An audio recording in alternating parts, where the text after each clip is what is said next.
Charles Lowrider channel, part 3 of my Nissan pickup truck with my Datsun pickup truck. About to took all that off.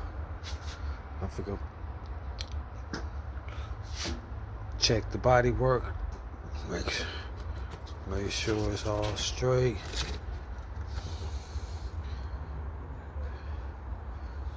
Trying something different.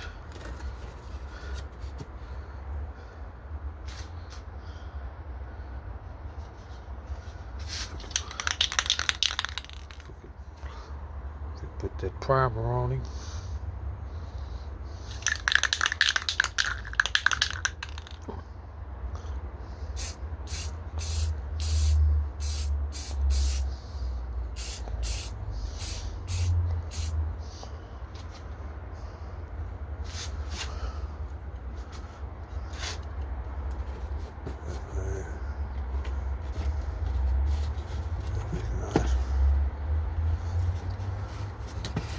I don't have a paint booth. I use my little box right here. It works pretty good for me.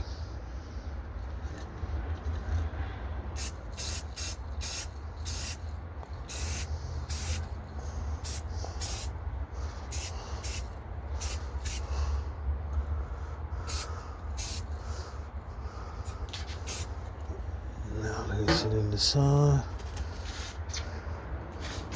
Just in case I have to re-sand it down a little bit more. Find all my little spots I missed. I'll get back with y'all after I finish doing this. Signing out.